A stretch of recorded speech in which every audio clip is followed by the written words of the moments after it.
All right, boys and girls, today we're going to make a pumpkin inspired by the artist Yayoi Kusama. And she is obsessed with polka dots. So we're going to make some pumpkins inspired by this artist. So the first thing we have to do is draw a pumpkin.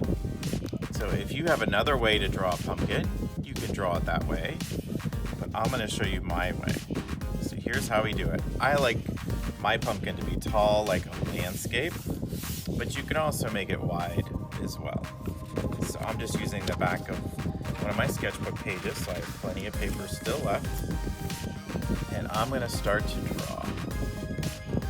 So the first thing I'm going to draw is I'm going to draw a shape that kind of looks like a lima bean. So it's going to have some it's going to have some curves in it. So here's how I do it.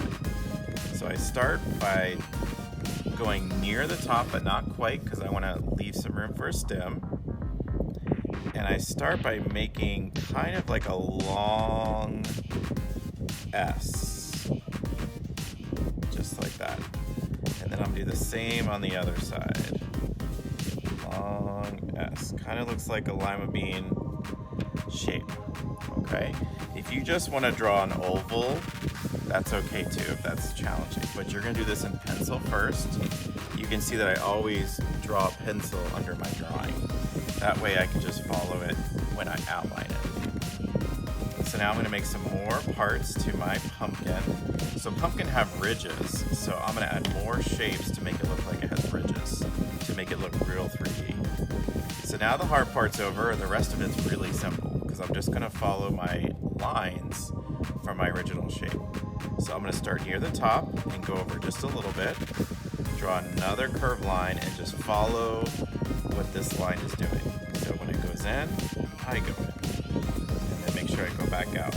And I stop my shape a little bit above the first one.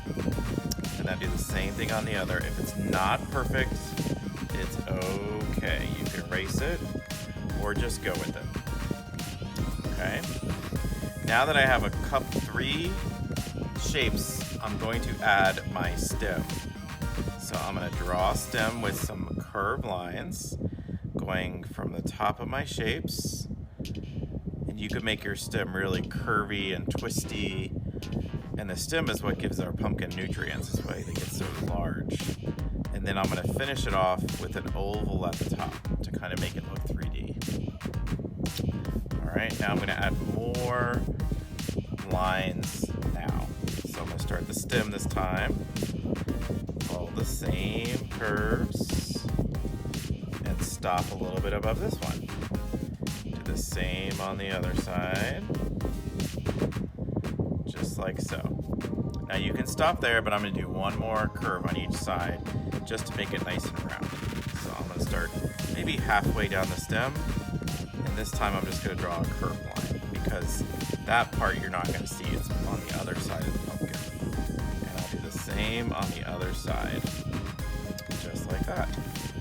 Now I get to add all of those amazing dots.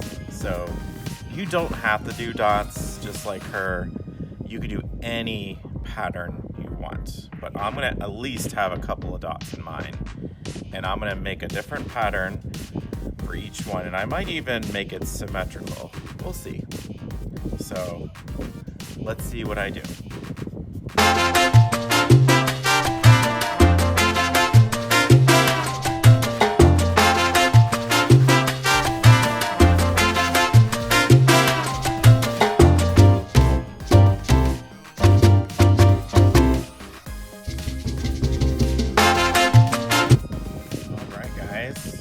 So I have my patterns all in my pumpkins. Now what I'm going to do is I'm going to start to color in some of the patterns with black. Now don't worry, we'll add some color later, but I'm going to start with some black. I'm going to color in my shapes that I made with black.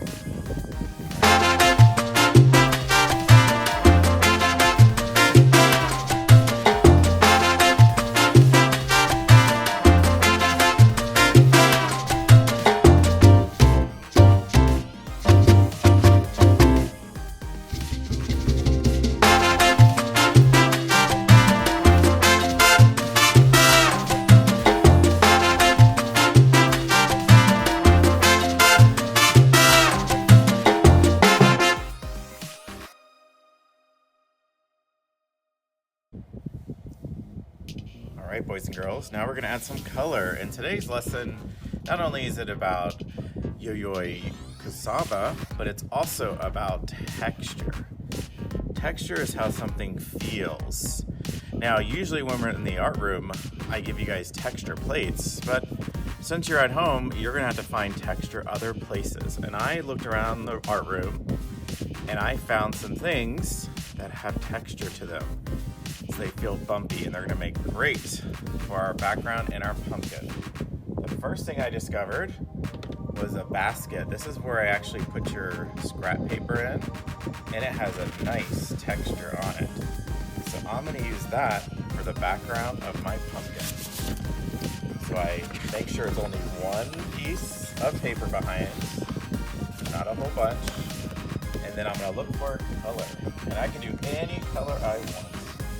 And I think today, I'm gonna choose the color purple. Now, if you don't have a crayon that has no wrapper on it, you might have to peel it a little bit because it works best when you have a naked or a peeled crayon. So now what I'm gonna do is I'm gonna lay my crayon flat and I'm gonna press as hard as I can to get that texture to stick. All right, now I move my paper over and I color the background. So who says you need texture plates? You can just use whatever you have around the house.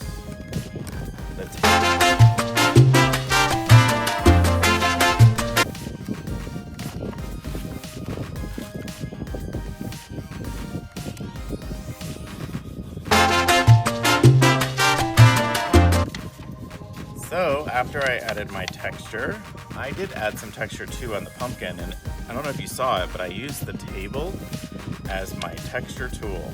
So now I'm gonna paint on top. It's really gonna make that texture stand out. So I'm gonna use my placemat that I had before, and I want my texture to really pop, so I'm gonna pick a different color than what I put in color. So I'm gonna add water to my paintbrush. And since I've already used my paints today, I can just wet them and tap 3 times. And I'm gonna paint right over.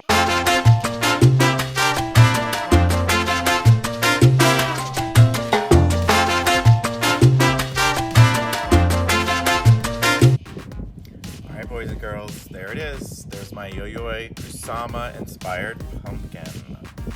It looks so cool. And you notice I didn't even use pumpkin colors. I use whatever colors I want. You can see that texture through the paint. It's looking awesome. Alright, I hope you guys had fun. I know I did. See you later.